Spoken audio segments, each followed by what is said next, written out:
एक टैलेंटेड खिलाड़ी का करियर कैसे जानबूझकर बर्बाद किया गया। टीम इंडिया का वो रन मशीन खिलाड़ी जिसका करियर द्रविड़, लक्ष्मण और सचिन खा गए। वो खिलाड़ी जिसका बेंच पर ही खत्म हो गया करियर। भारत का वो कलात्मक बल्लेबाज जिसके खेल की दुनिया दीवानी थी।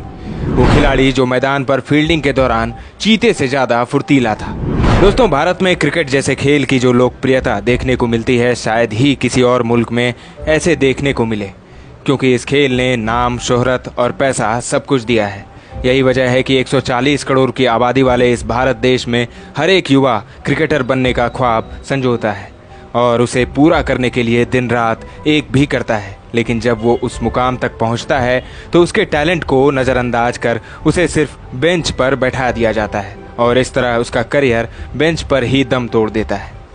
इंडियन क्रिकेट के इतिहास में बहुत से ऐसे होनहार और काबिल खिलाड़ी हुए हैं जिनका करियर सिर्फ एक मौके की तलाश में खत्म हो गया। ऐसे ही एक खिलाड़ी है जिसमें टैलेंट तो अकूत था, लेकिन सिर्फ एक मौके की आस में उसकी आंखें पथराने लगी और फिर थक हार कर क्रिकेट से दूर हो गया।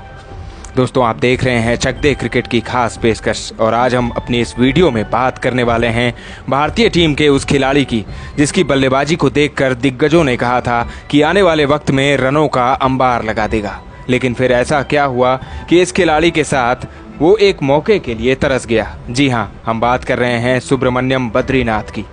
वो बद्रीनाथ जिसमें एक बड़े खिलाड़ी बनने के सभी गुण थे। आज हम अपनी वीडियो में इसी होनहार खिलाड़ी के क्रिकेटिंग जीवन के सफर के बारे में जानेंगे। सुब्रमण्यम बद्रीनाथ का जन्म 30 अगस्त 1980 को तमिलनाडु के कंबकम गांव में हुआ था। भारत के सभी बच्चों की तरह बद्रीनाथ को भी बचपन में क्रिकेट खेलने का बहुत शौक था। बद्रीनाथ हमेशा ही अपना आदर्श सचिन तेंदुलकर को मानते थे। बद्रीनाथ के हुनर को सबसे पहले उनके पिता ने पहचाना था। एक दिन पास के ही एक मैदान पर 7 बच्चों के साथ क्रिकेट खेल रहे थे। काफ़ी शाम हो चुकी थी। बद्रीनाथ के पिता उन्हें लेने गए तो उन्होंने अपने बेटे का खेल देखा, जिसके बाद वो काफ़ी प्रभावित हुए। बद्रीनाथ के पिता कुछ दिन तक बेटे के साथ ग्राउंड पर खेल देखने जाते थे। बद्रीनाथ ने अपनी शुरुआती शिक्षा तमिलनाडु के ही पद्म शेषाद्री से पूरी की। ये वही फेमस स्कूल है जहां से गूगल के सीईओ सुंदर पिचाई और भारतीय स्पिनर रविचंद्रन अश्विन ने भी अपनी शिक्षा पूरी की है। बद्रीनाथ ने स्कूली दिनों से ही अपनी पहचान बनाई है। यही नहीं, वो अपना करियर शुरू से ही सिर्फ क्रिकेट में ही बनाना चाहते थे। उन्हें अन्य खेलों में बिल्कुल भी दिलचस्पी नहीं थी। बद्रीनाथ को जो कोई भी खेलते हुए देखता था, सबकी जुबां पर एक ही नाम होता था, तुम एक दिन भारत के लिए जरूर खेलोगे। स्कूली और क्लब क्रिकेट खेलने के बाद बद्रीनाथ को घरेलू क्रिकेट में बहुत जल्द मौका मिल गया। बद्रीनाथ ने अपना प्रथम श्रेणी क्रिकेट करियर की शुरुआत साल 2000 में तमिलनाडु से की। बद्रीनाथ उन बल्लेबाजों में से एक थे जो एक बार क्रीज पर टिकने के बाद जल्दी आउट नहीं होते थे। अंगद की तरह पांव जमाकर बल्लेबाजी करने वाले बद्रीनाथ गेंदबाजों का दम निकाल देते थे। उनकी बल्लेबाजी में वो अद्भुत कला थी जो बहुत कम खिलाड़ियों में नजर आती थी। बद्रीनाथ अभी एक अनजान चेहरा थे। वो सुर्खियों में तब आए जब 2004 में दलीप ट्रॉफी में दक्षिण जोन की तरफ से Michael Lumb, Kevin Pietersen, Matt Prior, Simon Jones जैसे दिग्गज से सजी टीम के आगे 501 रनों का पहाड़ जैसा स्कोर चेज किया था। इस मैच में बद्रीनाथ ने शतक तो बनाया ही, साथ ही वेणुगोपाल के साथ मिलकर टीम को जिताया भी। अभी बद्री के लिए ये तो एक महज शुरुआत थी। इसके बाद बद्री का बल्ला आगे बहुत कुछ करिश्मे दिखाने वाला था। साल 2005 में बद्रीनाथ ने रणजी के इस सीजन में सिर्फ 5 मैचों में 80 की शानदार औसत से 636 रन ठोक दिए थे। उनके इस शानदार प्रदर्शन को देखते हुए बद्रीनाथ को तमिलनाडु टीम का कप्तान बनाया दिया गया। यह जाबाज खिलाड़ी के तकनीक से तो भरा ही था, साथ ही उसके पास बहुत से ऐसे शॉट थे जो बहुत कम बल्लेबाजों में देखने को मिलते हैं। तमिलनाडु की टीम जब भी मुसीबत में आती, बद्रीनाथ संकट मोचक बनकर आते और टीम की नैया को पार लगा जाते।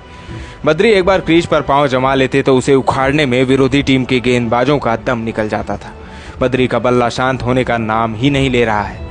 यही वजह थी कि 2006 और 2007 के रणजी सीजन में बद्रीनाथ ने लगभग 50 की औसत से 436 रन ठोक डाले। बद्रीनाथ को अब दरकार थी बस टीम इंडिया की नीली जर्सी की। इस खिलाड़ी का प्रदर्शन ऐसा था कि बल्ले के अलावा फील्डिंग में भी जबरदस्त जौहर दिखाया। छरहरा बदन, दुबला पतला और फुर्तीला खिलाड़ी जब मैदान पर फील्डिंग करता तो चीते के माफिक गेंद पर झपटता था।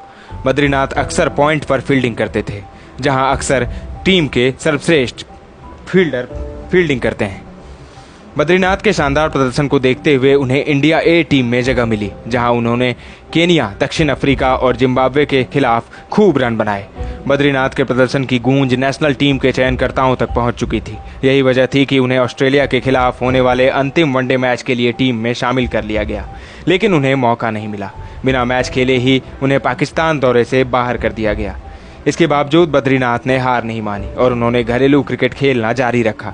यहां उन्होंने 53 की औसत से 665 रन ठोककर एक बार फिर अपनी दावेदारी पेश कर दी। साल 2007 में होने वाले विश्व कप में बद्रीनाथ का नाम सुपर 30 स्क्वाड में तो था, लेकिन आगे उनका नाम नहीं आया, क्योंकि वीरेंद्र सहवाग, राहुल द्रविड़, वसीम जाफर, सौरव गांगुली और सचिन तेंदुलकर जैसे बड़े दिग्गजों के आगे बद्रीनाथ का खेल बौना साबित हो रहा था। किस्मत का मारा यह खिलाड़ी टीम में आते आते फिर रह गया, जहां 2008 में भारत को श्रीलंका दौरे पर जाना था। इस दौरे पर वीरेंद्र सहवाग चोटिल हो गए थे, लेकिन बद्रीनाथ नजरअंदाज करते हुए चयनकर्ताओं ने युवा खिलाड़ी विराट कोहली को टीम में जगह दे दी। विराट अंडर 19 टीम इंडिया को विजेता बनाकर लौटे थे, इसीलिए चारों तरफ उनकी ही चर्चा हो रही थी। दोस्तों, एक खिलाड़ी के लिए दुख का समय तब होता है जब वो घरेलू क्रिकेट में रनों का पहाड़ खड़ा कर रहा हो और उसे देश के लिए खेलने का अवसर ना मिले। मौका न मिलने से झल्लाए बद्रीनाथ ने एक बार एक प्रेस कॉन्फ्रेंस में यहाँ तक कह दिया था कि कम से कम मुझे असफल होने का एक मौका तो दो। अगर मैं इंटरनेशनल क्रिकेट पर रन नहीं बना सका तो दोबारा मैं मौका नहीं मांगूंगा और खुद को दूर कर लूँगा। कुछ समय बाद जब उसी दौरे पर सचिन तेंदुलकर को कोहनी में चोट लगी तो सेलेक्टरों ने ना चाहते हुए बद्रीनाथ को मौका दिया और इस तरह साल 2008 में श्रीलंका के दाबुला में बद्रीनाथ ने पदार्पण किया, लेकिन उस मैच में उन्हें 7 नंबर पर भेजा गया। मुश्किल समय में 143 रनों का पीछा करते हुए भारत ने सिर्फ 75 रन पर 5 विकेट गंवा दिए थे। तब क्रीज पर आए बद्रीनाथ ने बहुत ही सूझबूझ से खेल दिखाया और अपने खाते में 27 रन जोड़े। इसके बाद भारत ये मुकाबला 27 रनों से जीत गया। बद्रीनाथ के धैर्य और तकनीक से हर कोई प्रभावित हुआ। इसके बाद बद्री को 2 और मुकाबले खेलने को मिले, लेकिन फिर उन्हें बिना किसी वजह से टीम से बाहर कर दिया गया। इसी साल 2008 में आईपीएल की शुरुआत हुई, जहां बद्रीनाथ को चेन्नई सुपर किंग्स ने अपनी टीम में शामिल कर लिया। बद्रीनाथ के खेल से हर कोई वाकिफ था। वो धीमी बल्लेबाजी के लिए जाने जाते थे, लेकिन चेन्नई की टीम जब भी मुश्किल में होती, बद्री रौद्र रूप में आकर टीम को मुसीबत से निकाल ले जाते थे। इसके बाद बद्रीनाथ ऑस्ट्रेलिया दौरे पर टेस्ट स्क्वाड का हिस्सा थे, लेकिन उन्हें एक भी मैच खेलने का मौका नहीं मिला। बद्रीनाथ के साथ कुछ ऐसा हो रहा था जिससे पूर्व दिग्गज खिलाड़ी सेलेक्टरों के फैसले से नाराज रहते। उस दौर में बद्री या तो टीम से बाहर होते या फिर बेंच पर बैठे होते। ऐसा उनके साथ तकरीबन 1 साल तक चलता रहा। इसके बाद इसी ऑस्ट्रेलिया के ब्रिस्बेन में आयोजित एक इमर्जिंग टूर्नामेंट में भारत का नेतृत्व किया। इस टूर्नामेंट के एक मैच में उनके बल्ले से 81 रनों की शानदार पारी भी आई। यह टूर्नामेंट भारत ने जीता था। बद्रीनाथ का दुर्भाग्य ये था कि जब वो अपने करियर के पीक पर थे तो उस समय कई बड़े दिग्गज खिलाड़ी थे, जिसकी वजह से वो टीम में नहीं होते थे। बद्री को तभी मौका मिलता जब कोई खिलाड़ी चोटिल होता या फिर 2 मैच बाद उन्हें निकाल दिया जाता था। बद्रीनाथ वनडे में तो अपना डेब्यू कर चुके थे, लेकिन सफ़ेद जर्सी अभी उन्हें मिलना बाकी था। साल 2010 में दक्षिण अफ्रीका के खिलाफ नागपुर टेस्ट में बद्रीनाथ ने टेस्ट डेब्यू किया। बद्री ने अपने पहले ही टेस्ट में डेल स्टेन, मॉर्ने मॉर्कल और सोत्सोबे जैसे महान गेंदबाजों के आगे घुटने टेकने के बजाय उनका डटकर सामना किया और 56 रनों की शानदार पारी खेली। इसी टेस्ट में हाशिम आमला, जैक कैलिस ने भी शतकीय पारियां खेली थी, लेकिन भारत यह टेस्ट हार गया। इसके बाद बद्रीनाथ को एक और टेस्ट में खेलने का मौका मिला, जहां उन्होंने सिर्फ 1 रन बनाया। बाद में फिर बद्रीनाथ को टीम से बाहर कर दिया गया, लेकिन बद्रीनाथ ने फिर हार नहीं मानी और उन्होंने आईपीएल में खुद को साबित कर रनों का अंबार लगा दिया, जिसके बाद उनका चयन 2011 में वेस्टइंडीज दौरे के लिए हो गया। इस दौरे पर कई बड़े नामों को आराम दिया गया था। एक T20 मैच में भारत की लड़खड़ाती पारी को संभालते हुए बद्रीनाथ ने 43 रनों की शानदार पारी खेली और मैन ऑफ द मैच का खिताब अपने नाम किया। इसके बाद 3 ODI मैचों में बद्रीनाथ का बल्ला पूरी तरह खामोश रहा, जिसके चलते उन्हें टेस्ट टीम में भी नहीं चुना गया। हालांकि 2012 में VVS लक्ष्मण की जगह उनका चयन तो हुआ, लेकिन न्यूजीलैंड सीरीज के बाद उन्हें इंग्लैंड सीरीज पर नहीं चुना गया। यहाँ से बद्रीनाथ कभी इंटरनेशनल क्रिकेट पर वापसी नहीं कर पाए, लेकिन इस दौरान वो चेन्नई की तरफ से IPL खेलते रहे। बढ़ती उम्र के साथ उनके बल्ले से धार भी कमज़ोर होने लगा। साल 2013 में IPL में अच्छा प्रदर्शन करने के बावजूद बद्रीनाथ को 2014 IPL में अनसोल्ड रहना पड़ा, लेकिन अगले साल 2015 में रॉयल चैलेंजर्स बेंगलुरु ने उन्हें खरीदा और टीम में शामिल किया। लेकिन बद्रीनाथ की किस्मत खराब रही कि उन्हें एक भी मैच में खेलने का मौका नहीं मिला और पूरा सीजन बेंच पर बैठे रहे। बद्रीनाथ ने वापसी का मन बनाते हुए घरेलू क्रिकेट का रुख किया तो तमिलनाडु ने भी उन्हें नकार दिया। ऐसे में फिर उन्होंने विदर्भ से खेलने का मन बनाया और फिर 2 साल बाद हैदराबाद टीम ने बद्रीनाथ को रणजी का कप्तान बना दिया। हैदराबाद की ओर से खेलते हुए छत्तीसगढ़ के खिलाफ शानदार 134 रन बना डाले। एक पल ऐसा लगा कि बद्रीनाथ के बल्ले की धार वापस आ गई, लेकिन आगे के मैचों में उनका बल्ला फिर खामोश हो गया और इसी खामोशी के साथ बद्रीनाथ ने साल 2018 में क्रिकेट के सभी फॉर्मेट को अलविदा कह दिया। बद्रीनाथ ने संन्यास के बाद कहा था कि वो अब थक चुके हैं। मुझे पता है कि वापसी का कोई मतलब नहीं रहेगा क्योंकि टीम में कंपटीशन बहुत ज़्यादा हो गया है। बद्रीनाथ अब तमिल भाषा में स्टार स्पोर्ट्स में कमेंट्री करते हैं।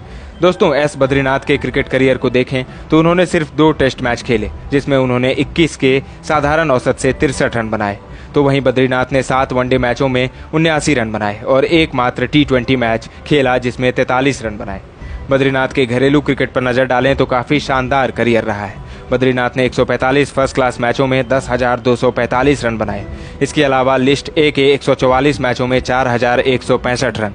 बद्रीनाथ का आईपीएल करियर ठीक ठाक रहा। बद्रीनाथ ने आईपीएल की शुरुआत सीएसके से की, फिर रॉयल चैलेंजर्स बेंगलुरु का हिस्सा रहे। बद्रीनाथ ने आईपीएल में कुल 95 मैचों की 65 पारियों में 1,441 रन बनाए, जहां 11 अर्धशतक इनके नाम हैं। दोस्तों, इसमें कोई दो राय नहीं कि सुब्रमण्यम बद्रीनाथ जैसा खिलाड़ी प्रतिभावान था। इसके बावजूद उसे साबित करने को ज़्यादा मौके नहीं मिले। आपकी नज़र में क्या ये बद्रीनाथ के साथ गलत नहीं हुआ?